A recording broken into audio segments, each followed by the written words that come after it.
Muy bienvenidas y muy bienvenidos al quinto encuentro de Vivir es Elegir, encuentros en los cuales charlamos sobre el camino para ser personas más libres, con más autoconocimiento y mejores elecciones de vida. Para los pocos que todavía no lo conocen, hoy estaremos charlando con Edgardo Caramela, que es consultor en alta performance y calidad de vida hace más de 30 años y el fundador del sistema de ROCE en Argentina. Y además Edgardo es mi profesor. Hola Edgardo, ¿cómo estás? ¿Qué tal, Rodolfo? Como siempre, un placer estar aquí. Igualmente, muy buenas nuestras conversaciones hasta ahora. Bueno, mi nombre es Rodolfo Ribotti y el tema de hoy es autoconocimiento. Vamos, como se dice en Portugal, a agarrar el buey por los cuernos. Vamos de frente al Lo que asunto. acá dicen tomar el toro por las astas. Ahí está. Es lo mismo, pero con palabras diferentes. Muy bien, Más entonces, españolizado. más españolizado. Edgardo, vamos a empezar por lo más genérico, ¿no? ¿Qué es el autoconocimiento? Qué pregunta, ¿no?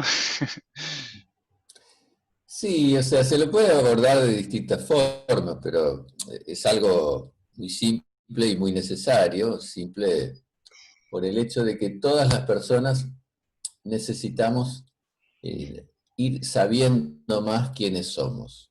Y en verdad no sabemos totalmente quiénes somos, porque nosotros actuamos básicamente en función a formaciones culturales. Entonces, la cultura que vamos recibiendo, cultura me refiero no solo a educación, sino a costumbres, a hábitos, a influencias comportamentales, a imitar modelos, a, a establecer paradigmas de comportamiento, a reaccionar de la misma forma ante determinados estímulos o situaciones. Todo eso lo vamos incorporando, pero no de una manera electiva, no por elección propia. Es como un proceso de ósmosis, vamos incorporando, nos vamos, eso va siendo parte nuestra, pero claro, sobre todo cuando somos niños, vamos creciendo, el estado de la niñez es un estado como de esponja, porque estamos totalmente abiertos a conocer ese mundo en el cual estamos y vamos aprendiendo de lo que tenemos próximos. Primero serán los vínculos familiares, después será el, el- el ámbito con el que nos empezamos a relacionar, que generalmente es pequeño, después vamos creciendo, empezamos a abrirnos, elegimos grupos, adoptamos comportamientos, estamos influenciados desde por tendencias, modas, mensajes, conocemos una persona, nos relacionamos afectivamente y en esa magia de toda esa relación afectiva, amorosa, que también es desconocida, empezamos a aprender formas de conducirnos dentro de los vínculos y las relaciones afectivas. O sea, todo va siendo así, vamos incorporando por un proceso casi osmótico en formas de experiencias que nos van pasando. Pero no significa que todo eso sea elegido, ni significa que todo eso nos guste y en algún momento, eso que vos decís de que este ciclo se ha dado por llamar vivir es elegir, llegamos a un punto que es como donde el camino se bifurca y donde empezamos a decidir de una manera, debería ser, más consciente, qué queremos para nosotros, qué elegimos para nosotros. Si seguir utilizando aquel modelo aprendido, aquel paradigma incorporado, o eso, por alguna sensación, muchas veces es un proceso un poco casi instintivo, empezamos a darnos cuenta de que esa manera de conducirnos, de reaccionar, de comer, de pensar, no es exactamente la que a mí me gustaría. Y empezamos también a descubrir que en otros lugares determinadas cosas se hacen diferentes, que nos empiezan a gustar más. Y entre todo eso en su conjunto nos empieza a dar una posibilidad que no siempre las personas utilizan, que es la posibilidad de modificar aquello o de decidir de manera consciente y por elección propia, no, esto es lo que a mí me gusta, esto es lo que sostengo, esto forma parte de mis valores y así yo me conduciré. Por lo menos por un tiempo, pero es algo que decidimos hacer. Y generalmente la propia vida y su ritmo y la gran cantidad de dispersiones en las que estamos, las que vivimos, nos lleva a una especie de vivir viviendo. O sea, vamos viviendo. Y el tiempo va pasando. Y vos viste cuando a mí me gusta un poco una comparación de cuando alguna vez te habrá pasado. Yo me acuerdo una vez un amigo que era corredor de turismo carretera, de una categoría de carreras de auto, me invitó en un autódromo a probar su auto y en un momento dado íbamos a 300 kilómetros por hora y claro, el camino se iba angostando, para mí era un vértigo impresionante y una adrenalina hermosa, y se iba angostando y miraba para los costados y no conseguía distinguir nada, solamente veía una especie de fondo de telón verdoso, que era la vegetación, que pasaba, pero no podía saber qué árboles estábamos viendo o qué casas pasaban a esa velocidad. Y ahí entramos en ese ritmo acelerado de vida que empieza a impedirnos apreciar las cosas en las cuales verdaderamente estamos, y eso le resta riqueza y le resta poder de observación, y en un momento dado tenemos que decidirnos si queremos reconocer lo que nos rodea, reconocer cómo nos estamos relacionando, y reconocer también cuál es el propósito de ir a esa velocidad y hacia dónde queremos ir. Porque cuál es, a qué apunta esta carrera que estamos llevando? ¿A solamente seguir en el mismo proceso de continuar esto de vivir viviendo? Y eso produce un gran desgaste de energía, una sensación que en un momento dado trae una gran angustia existencial, porque descubrimos que perdimos el rumbo, que no sabemos para dónde vamos, y solo tratamos de solucionar problemas sin proyectarnos hacia un crecimiento, un desarrollo y hacia una libertad que todo ser humano tiene porque nace libre, nadie nace encadenado, pero después tenemos la habilidad de construir todo un sistema de encadenamientos que perdemos esa libertad, pero es como que nos pusiéramos nosotros mismos los grilletes y todo el tiempo queremos y hablamos que queremos ser libres y no empezamos por lo fundamental, que es empezar a sacarlos de a uno. ¿Cómo se logra eso? A través de un proceso de autoconocimiento que tiene que ver con la autoobservación. Para poder autoobservarnos, tenemos que utilizar también algunas técnicas. Y para poner nuevamente en funcionamiento esa capacidad, es eso, es empezar a observar cómo actuamos, después analizar cómo lo hicimos, y después ver si no hay un formato mejor. Claro, esto podría parecer un proceso casi neurótico si uno va a vivir en ese estado constante, pero no, es una cuestión de iniciar y no es para nada conductor a la neurosis, sino conductor a un estado de mayor plenitud, porque es ir encontrando, es muy feo, si a uno lo tiran en un laberinto, es muy triste no poder encontrar la salida. Y entramos en un camino que es casi laberíntico y del cual no sabemos para dónde ir, y así andamos. ¿Y se puede cambiar eso? Sí se puede. Como todas las cosas, primero que nada tiene que haber un instante de decisión. Decir, cuando algo me pasa que me doy cuenta que estoy repitiendo modelos, que muchas veces nos arrepentimos de ello porque no solamente que no nos hacen felices, sino que recordamos momentos donde alguna persona actuó así y nos hizo mal ver aquello. Y sin embargo lo copiamos. Entonces, creo que esto ya lo dije en algún encuentro, pero me parece que es una frase muy inspirada de Sartre, que él decía que debemos hacer de nosotros lo mejor con lo que hicieron de nosotros. Pero atención, no desde un punto de vista crítica y descalificar todo lo que hemos recibido. No, simplemente observar aquello, entender que estoy procedimiento así como fruto de un automatismo y ver si podemos salir del automatismo y volver a un proceso de autoconocimiento y de elección. Y a partir de ahí, ese descondicionamiento de los automatismos es lo que nos lleva realmente a un estado de libertad. Muy bueno. Y Edgardo, vos hablaste, ahora acabas de tocar en varios temas, por ejemplo, esto de que vos decís que como somos, cuando somos niños vamos absorbiendo un montón de características, somos un miembro de un grupo, ¿no? Y como miembro de un grupo, lo que nos califica como miembro de ese grupo son las características comunes con esas otras personas.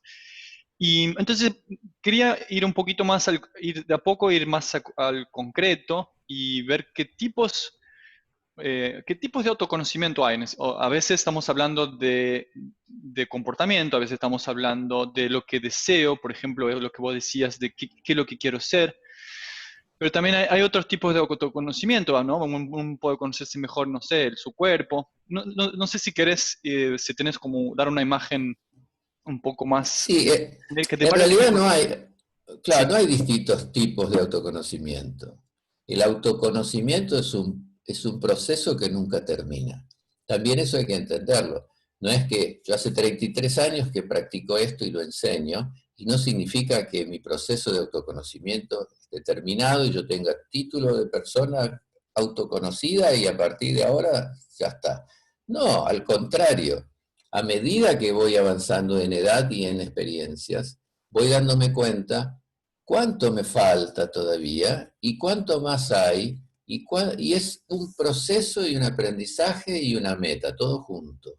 Ahora, a partir que uno empieza a conocerse más, a observarse más, a reflexionar más sobre sí mismo, sobre nuestras actitudes, sobre todo, es como que vas sacando velos que te permiten empezar a observarte y por otro lado, uno dice, pero eso no podrá deteriorar la autoestima. No, al contrario, porque cada logro conseguido, eso refuerza nuestra autoestima y nos da ganas de continuar. Y uno va profundizando en eso, entonces eso nos lleva a una visión mucho más holística y amplia e interconectada. Vamos a empezar porque todo funciona junto. Eso también es una cosa que nos, que nos pasa, que vivimos totalmente, eh, digamos, hay una etapa de, de, de, de nosotros que se produce un estado de individuación, o sea, en donde el ser humano se separa del resto, fortalece su ego y se pone en un lugar de sujeto y que ya es una palabra bastante polémica, porque sujeto significa sujetar, significa apresar, se agarra un poco a sí mismo y se desintegra, porque no desintegra a él, sino que se separa de lo demás. Y si vos ves, el ser humano en general vive totalmente alejado de las sensibilidades de otras especies, de lo que le pasa al planeta a nivel más global, de lo que le pasa a las otras personas. Por eso se trabaja ahora cada vez más sobre la palabra empatía, que es sentir al otro, entender lo que el otro siente, todo eso que nos une. Y la mayor parte de las filosofías antiguas, estoy hablando de más de 2 o 3 mil años, entendían al hombre como integrado a la naturaleza y que su fortaleza era seguir integrado a la naturaleza y desde ese punto crecer y aprender. Entonces, cuando vos me hablas de distintos tipos de autoconocimiento, no, porque somos un montón de cosas que vive aquí en este envase, y entonces cuando vos empezás a conocer tu cuerpo, te das cuenta que las emociones conectan con el cuerpo y las sensaciones corporales. Y que cuando el cuerpo hace algunas cosas o movimientos o lo que sea, tu plano emocional también está en relación con ello. Y tus ideas también están actuando en ese momento y tu conciencia se va ampliando, tal vez más colocada en lo físico o más colocada en lo emocional. O sea, uno va descubriendo y descubriéndose de que somos un montón de cosas que trabajan interconectadas y que debemos fomentar esa interconexión y que debemos reconocer eso. Y que además, a medida que vamos comprendiendo eso y entendemos que somos como una especie de microcosmos, como todo se repite a gran escala, nosotros tenemos un cuerpo físico que existe y se manifiesta en una dimensión física mucho más macro. Entonces, eso permite que a medida que yo me conozco, empiezo a entender todo lo que me rodea y en lo que yo estoy, que soy parte, y empezamos a comprender que todos, y esto sin misticismo ninguno, es más analizado casi desde un concepto naturalista y físico, todos estamos interrelacionados de alguna forma. Todos procedemos de un proceso evolutivo. El ser humano viene de millones de años de evolución. Todavía tenemos aspectos reptilianos en nuestro cerebro. Todavía tenemos reacciones que están en nuestro inconsciente colectivo y que se transmiten. Hoy se sabe por la neurociencia a través del genoma humano. O sea, arrastramos experiencias desde el primer hombre sobre la Tierra que inciden en nuestro comportamiento de hoy. Entonces, el proceso de autoconocimiento es integral, es empezar a entendernos como elemento que tenemos que favorecer la unión, la integridad para con nosotros mismos, porque eso nos integrará con el resto. Y es un proceso sumamente feliz, no neurótico, sumamente feliz porque uno se amplía. Y a partir que se amplía, incluye, y a partir que incluye, se comunica y establece lazos con la vida. Si a mí no me importa el animalito que está sufriendo, estoy yendo en contra de mi propia sensibilidad. Estoy construyendo un ser que está totalmente aislado del sufrimiento de ese otro ser y que podría yo cambiar esa situación y que habrá otros seres que están en la misma situación y que solamente los empezaremos a ver o a comprender cuando nosotros estamos realmente mucho más conectados con todo este proceso integrado que nos llevará a todo, a poder integrarnos con todo lo que existe. ¿Por qué esa división, esa separación que nos lleva a un estado de desintegrarnos de la vida en su conjunto? Eso nos hará mejores seres humanos con total seguridad. Em, Vos mencionaste, para que también para la gente que nos está escuchando quizás quede claro, eh, podemos hablar un poquito más sobre esos planos que vos dijiste, o niveles, no sé si preferís planos o niveles, pero pues es interesante que vos hablabas de integración de todo lo que la persona es, y mencionaste algunos de esas cosas que la persona es, ¿no? El cuerpo, o sea, ¿cuántos de esos planos o de esos niveles? Mira, eh, con esto tenemos que empezar a salir algo que ya viene siendo muy discutido y muy, digamos, analizado, de esa división cartesiana básica, eh, todo binario y cuerpo y mente, bueno y malo, masculino y femenino, todo desde ese punto de vista. Y cuando hablamos de esto, yo quiero aclarar y enfatizar mucho eso, de que acá no hay ningún prisma de observación religioso ni devocional. Todo esto que yo digo es naturalista. Y esto tiene que ver con lo que somos realmente. Y sin misticismo ni conexión alguna con ninguna creencia que tenga que ver con misticismo o religiosidad. Es simplemente observarnos. Nadie me puede negar de que esto que tenemos acá, cada uno, porque somos seres físicos, es un cuerpo físico. Ahora, ¿qué más tiene ese cuerpo? ¿Qué más precisa ese cuerpo para que yo pueda estar hablando con vos, para que tenga energía suficiente, para que nos podamos mover, para que podamos correr, hacer el amor o lo que fuese, o pensar? Bueno, por ejemplo, precisamos energía. Ahora, ¿qué energía precisamos? una energía que un Dios nos envía, una energía espiritual. No, energía física. Precisamos comer, transformar los alimentos en energía, elegir esos alimentos para que esos produzcan energía, que esos alimentos producen desechos y vamos a eliminar esos desechos y entonces en vez de gastar energía en un proceso truculento de digestión de alimentos pesados, vamos a elegir alimentos que nos nutran y que además nuestro cuerpo se limpie rápidamente de aquellas toxinas que los propios, la transformación, el proceso de transformación produce. Esa energía moverá, dará vitalidad, dará movimiento al cuerpo físico, porque ¿cuál es la diferencia entre un muertito que murió recién y una persona que está durmiendo la siesta?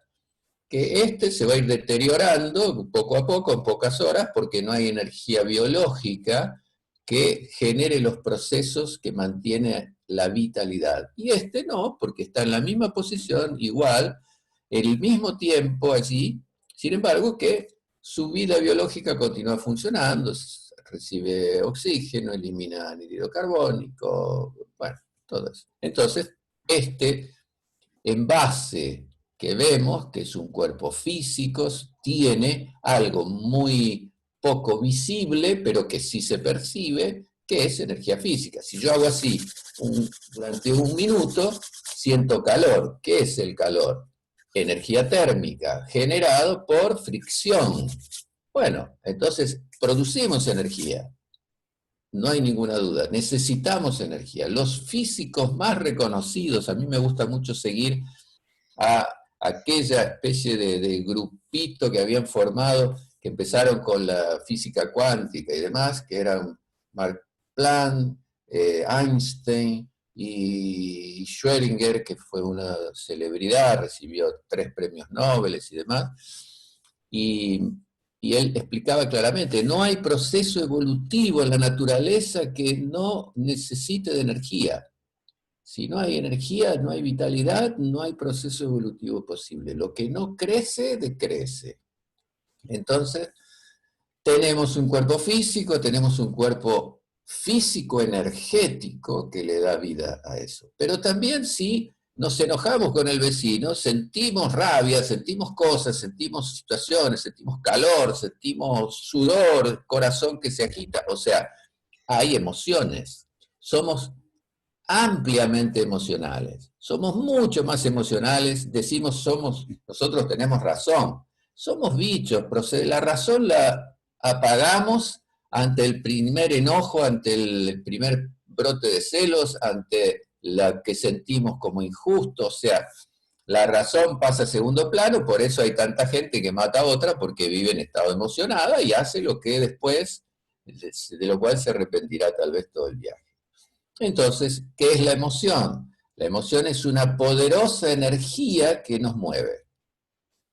Nos emocionamos por hechos felices o no, y eso hace que esa energía física, el corazón late más, sentimos estrés, nos preparamos ¿para qué? Para aquellas 2 emociones primarias que nos marcaron desde que estamos sobre la Tierra, que son la ira o el miedo.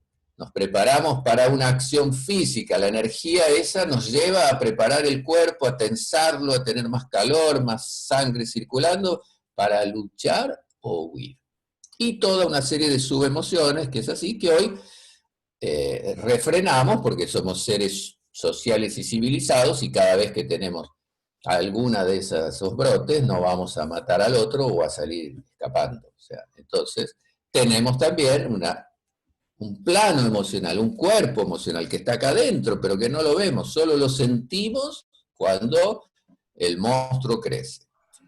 Pero no termina ahí, porque efectivamente, además de emociones, tenemos ideas, tenemos una razón, tenemos un sistema nervioso que evolucionó mucho más que los de los demás animales y que nos llevó a un estado de muchas capacidades. Nuestra mente también realiza funciones distintas, entonces tenemos una mente más concreta, que podría hacer las funciones que un computador realiza, cuentas, cálculos, cosas más exactas. Y otro que es la musa inspiradora del pianista cuando compone su obra, las elaboraciones fantasiosas que realizamos, la capacidad de crear y comunicar fantasías, contar un cuento, una historia, cerrar los ojos y transportarnos mentalmente a algo que todavía no existe o que estamos creando. O sea, hay también una mente más abstracta, más sutil, pero que sigue conectada a nuestro cuerpo físico, a nuestras emociones, a nuestra energía, todo sigue trabajando, todo acá adentro, todo acá adentro. Y después también tenemos una conciencia que podemos ampliar, una conciencia, o sea, que es conocimiento de nosotros mismos, conocimiento de todo eso que yo mencioné.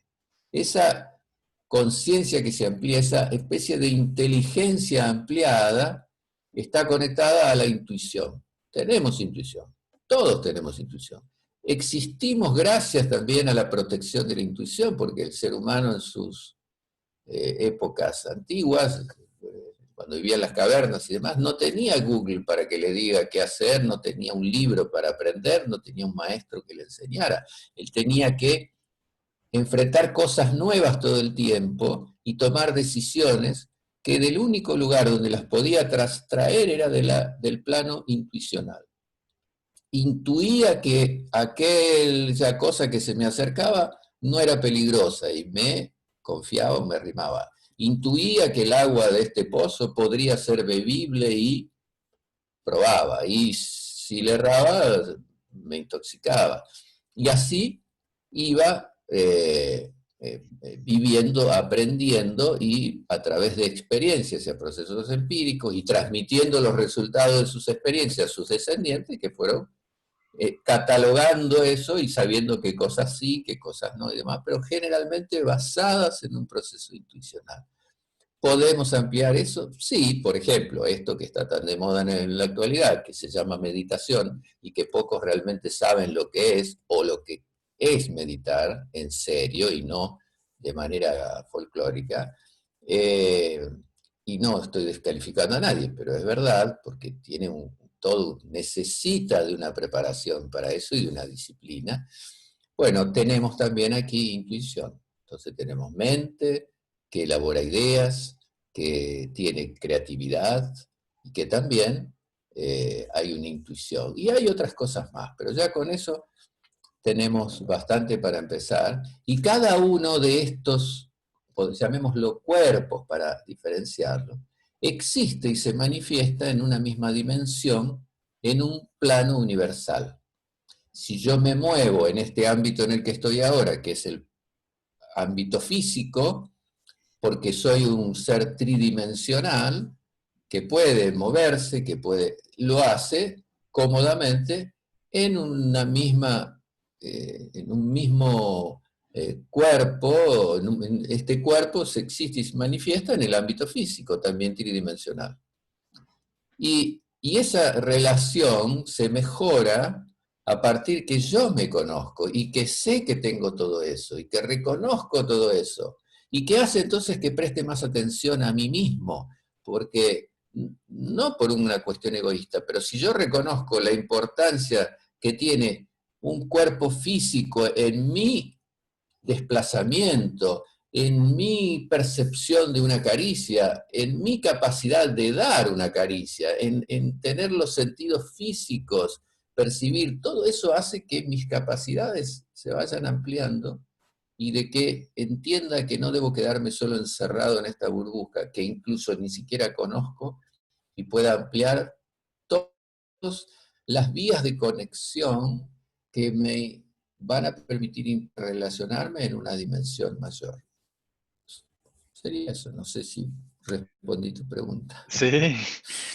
Ahora, si yo entendí bien, entonces el proceso de autoconocimiento es conocer cada uno de esos cuerpos y de esos que mencionaste, ¿no? El físico que tiene la energía, la vitalidad, tiene también, después hay las emociones, después el mental, la intuición, pero eso, o sea, conocer todo eso y además conocer la relación entre ellos, ¿no? Como es lo que vos decías de la integración, de cómo se integran y son en verdad una sola cosa. Sí, lo que ocurre con eso es que va ocurriendo por sí mismo, no es decidir ahora voy a conocer. No, la mejor forma es utilizar, que es un poco lo que yo enseño, que es utilizar técnicas para eso. Y un poco de teoría para tener el fundamento teórico de aquello, o sea, conocer un poco esto desde lo teórico y después comprobarlo en la práctica. Entonces, determinadas técnicas corporales me van a permitir sumergirme en la vivencia corporal y entender y percibir y conocer cada articulación, cada nervio, cada músculo, pero desde un libro de anatomía, no, desde la vivencia que tengo en esa práctica. O sea, voy a tener más conocimiento de mi respiración, de su alcance, de lo que produce, de lo que a través de técnicas que me permitan y voy a establecer una relación distinta con la emoción sí, a través de técnicas que me van a permitir incluso administrar esas emociones, liberarlas o administrarlas mejor, depende de la situación. Voy a practicar concentración, entonces voy a aprender y descubrir que mi mente no es totalmente anárquica como pareciera, sino que yo puedo conducirla y posarla solo sobre un elemento y ampliar mi capacidad de foco y de concentración, y que eso producirá un estado casi de saturación mental que voy a inhibir las dispersiones y voy a poder entrar en un estado mucho más amplio de más intuición lineal, que se llama, mal traducido, se llama meditación. Todo eso va de la mejor manera, tal vez hay otras, pero de la mejor manera para poder ir aprendiendo eso es desde el plano empírico, desde el reconocimiento propio, no es leyendo un libro y creyendo. No sirve eso, el creer, hay que conocer, y conocer a través de lo vivencial, de la experiencia.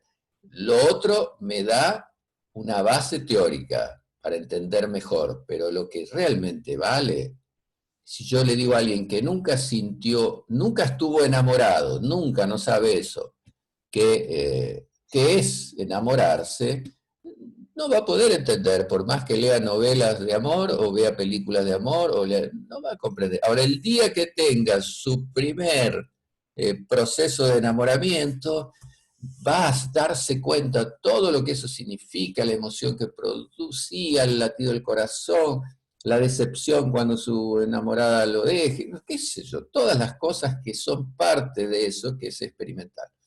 Sin caer en tragedia ni en todo esto, son sistemas de práctica que conducen a la persona a un estado de conocimiento progresivo, empezando desde lo más básico, lo más simple y a lo que es más fácil conectarnos, que es la vivencia física. Es muy fácil conectarse con el cuerpo y lo que le pasa cuando hacemos ejercitaciones físicas. Y después los otros cuerpos o planos que son un poco más sutiles y que los iremos comprobando de la misma manera. Y a medida que los vamos reconociendo, vamos aprendiendo a usarlos. Y vamos entonces teniendo una ventaja mayor, porque vamos a usar eso como herramientas. Entonces, aquí voy a liberar mi emocionalidad porque estoy viendo una película y quiero disfrutarlo, pero en una discusión voy a administrar mi emocionalidad para no proceder de una manera que sea de bicho, que no me corresponde con mi nivel de evolución. Y así vamos conociéndonos, aprendiendo, administrando, y eso nos va cambiando, porque nos va llevando a un punto que tiene que ver con el título de esto, que nos lleva a la posibilidad de reconocer las cosas desde lo que somos. O sea, esa frase que dice, no vemos el mundo como es, lo vemos como somos. A partir que cambiamos lo que somos, interpretamos la realidad desde otro lugar. Se puede, desde el método que yo trabajo, desde las técnicas que yo uso que tienen más de 5.000 años, firmo ya que se puede, porque me pasó a mí, le pasa a todos. ¿Significa que hay un fin en eso? No, nunca se termina, pero sí uno va ampliando y desarrollándose y creciendo y cada vez teniendo más recursos y sintiéndose más sólido. y sintiendo que es posible, que tenemos mucho más capacidad de administrar nuestra propia vida que las que nos han hecho creer. Y eso significa que que somos potencialmente mucho más libres que lo que nos hicieron creer. Entonces, como consejo de viejito, vale la pena. Seguro, también compruebo. Por experiencia propia. Estamos terminando nuestro tiempo, pero igual a mí me gustaría por lo menos hacer una pregunta más o ir redondeando esto que acabamos de decir, eh, porque creo que cada vez vamos más a lo específico, en que vos realmente explicaste cómo para cada uno de esos cuerpos, cada una de esas partes de la persona, uno puede. Y no por separado, va todo un poco, va todo junto, ¿no?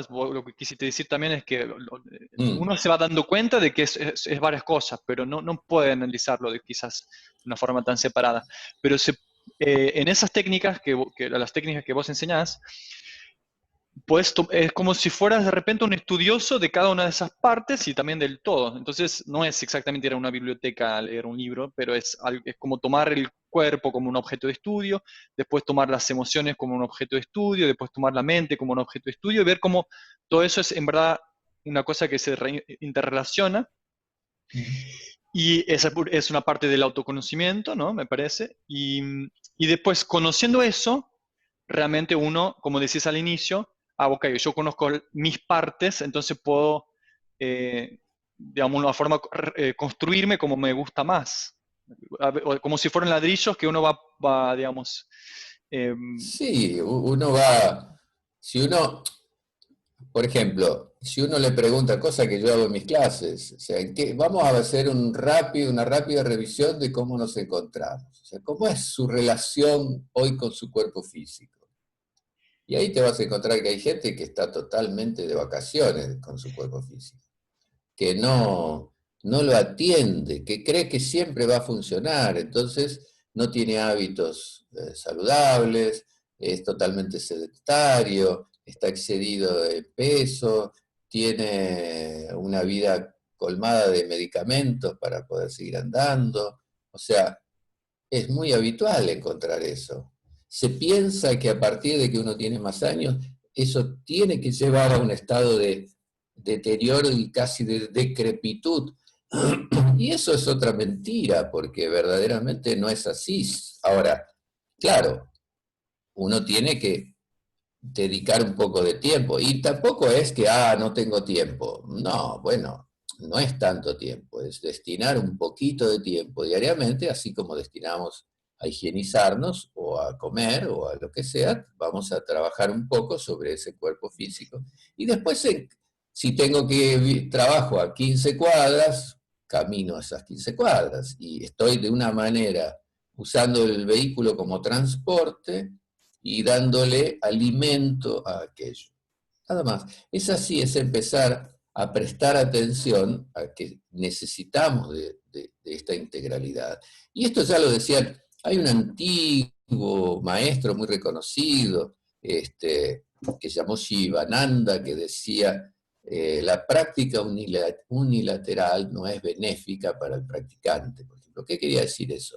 Que cuando trabajamos, cuando entrenamos, tenemos que pensar en la totalidad, porque todo va a moverse de manera interrelacionada. Si yo salgo a correr, hay una interrelación inmediata, no tengo que pensarlo, es automático, es por acto reflejo, con nuestra emocionalidad. Si estábamos en un proceso de divorcio, estoy muy estresado y estoy muy tenso, me pongo un buzo y corro una hora, automáticamente esa emocionalidad baja, me siento un poco más aliviado, estoy mejor. Claro, a las 3 horas estaré otra vez fabricando estrés, pero automáticamente el cuerpo se liberó de tensiones que están íntimamente relacionadas con ese sentimiento que está pasando que me emociona mucho.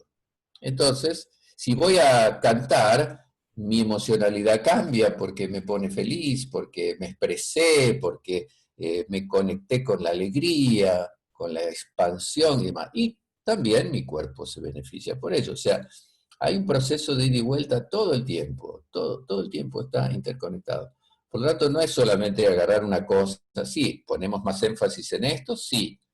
¿Por qué cuando todas las religiones, por ejemplo, se detienen el movimiento corporal? Nadie reza saltando la soga, ni hace sus oraciones en determinado momento del día, si es seguido, si es musulmán o algo así, no, en una posición similar, o sea, los actos que acreditan la fe son prácticas rutinarias que se hacen generalmente adoptando posiciones en donde el cuerpo está detenido. ¿Por qué?